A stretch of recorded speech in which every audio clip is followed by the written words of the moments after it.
कौन कह आज मुख्यमंत्री आसते फाइव सचिव विके पांडे आज सारा ओडिशार जननायक 4.5 कोटी ओडिया मौड़मणि जो चांदबाली आसते डॉक्टर ब्योमकेश राय प्रचार करने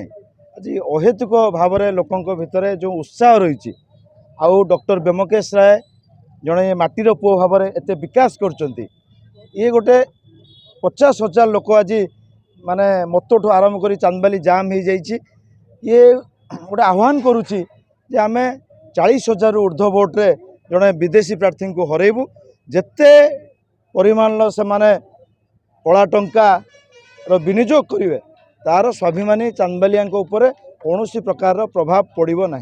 कारण चांदबालीवासी भारी स्वाभिमानी आउ से विकास विश्वास करती आ मुख्यमंत्री आज जो सभा थिला से सभार उत्साह कहूला जे विजु जनता दल गोटे बहुत हेवी मार्जिन रे मनमोहन सामल को हरइब एवं मनमोहन सामल जो व्यक्तित्व जो चरित्र रही जभली भाव में माननीय मुख्यमंत्री विदा करथिले मंत्रित्व समय ओडिशावासी भूली ना ये सब कथा को सारा चांदबाल गोटे विरोध अच्छी आ से चांदबाल लोक न हो तेणु चांदबाली प्रति कौन दरद ना सी जो मंत्री थिले गुंडाए माटी चांदबाली पकई नथिले ए प्रकार गोटे कथा सारा चांदबालिया मनरे अच्छी आज जो माननीय मुख्यमंत्री आसीथिले आज हजार हजार विजु जनता दल प्रभुतुल्य कार्यकर्ता आज जो उत्साह उद्दीपना नहीं जाइछन्ते ए उद्दीपना कहूँ 40,000 ऊर्ध्व भोट्रे हरइबे विरोधी मनमोहन सामल को एठी कोडना कोड विके पांडे सीधा सड़क टार्गेट कले मनमोहन सामल को कहले डबल इंजिन सरकार ना नवीन सरकार दरकार लोक मान कहले नवीन सरकार जहाँ विके पांड्यान सर कहले अति दृढ़तार सहित आम समर्थन करचु तार कारण होउची जो डबल इंजिन सरकार कहउचंती गैस दर आज 400 रु 1200 आज पेट्रोल दर अवस्था कौन अच्छी कला टंका कुआड़े गला सी जो जो चाकिर देवे कही युव मान से कथा कुआड़े गला डबल इंजिन सरकार करुच्ची कौन केवल प्राइवेटाइजेशन करुच्ची भारतवर्षर अर्थनीति की लुटुची एवं एक दारिद्र भारतवर्ष तैयारी करने चारिआडे दंगा फसाल करिकी मानव जाति की भाग भाग करके रखा चेष्टा करुँ जहाँ भारतीय जनता पार्टी जो कला सरकार जो अगणतांत्रिक सरकार को सारा ओडिशार विरोध अच्छी 100% बाजिव दुई थर लोक शंख चिन्ह भोट देवे जोड़ी शंख बाजिव सारा ओडिशार पुणी नवीन पट्टनायक षष्ठ थर पर मुख्यमंत्री हेबे एवं सबुठु दीर्घतम मुख्यमंत्री हेबे ए कथा गोटे स्पष्ट हो साराणी संपूर्ण चांदबालीवासी आज मन बड़े चांदबालिया जड़े चांदबाल पुओ को से भोट देवे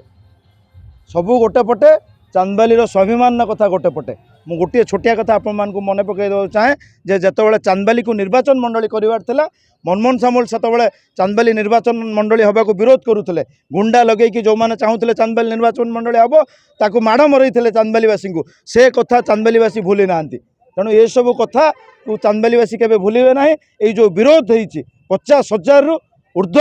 रे मनमोहन सामल हारिबे ए कथा गोटे समस्ते प्राय अनुभव कर सारे आज तो निश्चित लगुच नवीन बाबू साहे से कथा कहले जे हसे चांदबाली कांदे विरोधी जो विकासर वर्षारे भिजुची चांदबाली बंदर नगरी प्रगतिर प्रदीप रे प्रज्वलित होची गाँ टू सहरी एटा प्रमाणित हो गला जे एक आतंकवादी दल ये भारतीय जनता पार्टी अभी आतंकवादी दल पलटि जाइए पुलवामा रे देशर सुरक्षाकारी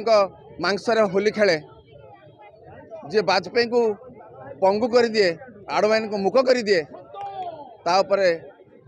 समस्त देशवासी देशवासी आज विश्वास हर चांदबालीवासी सबुदिन प्राय छी करदे ए सन्देह नहीं ना आम तो कम्युनिस्ट पार्टी करूँ सीपीआई मु लोकल कमिटी सेक्रेटरी तथापि आम जहाँ चांदबाली ब्लॉक निर्वाचन मंडल 3टा दलर जो समावेश को आम देखिलु बीजेपी कांग्रेस अमित शाह आसते एपटर खड़गे आसते आज जो नवीन पट्टनायक पांड्यान ये आसी आज जहाँ जनसमावेश देखा जे ब्योमकेश राय जीतवाटा नहीं आज पाखापाखि जो 40,000 लोक समागम होती एवं एम परिवार बा समर्थक मैंने जदि भोट दियंती ताले पाखापाखि 20,000 रु अधिक भोट्रे व्यंकटेश राय जितिबो एवं एटा गोटे बीजेपी विरुद्ध जो लड़ाई एवं देशर जो सांप्रदायिक शक्ति को परास्त करने जो लड़ाई एवं देश को जो माने गणतंत्र व संविधान को बर्बाद करने जो माने चक्रांत कर विरुद्ध जो लड़ाई चलती ये लड़ाईटार व्यंकटेश राय जे एक सेनापति होटा को आम तो धन्यवाद दूचु एवं आशा करुचु चांदबाली ब्लॉक रे जी विकास होती आहरी अधिक विकास करेंगे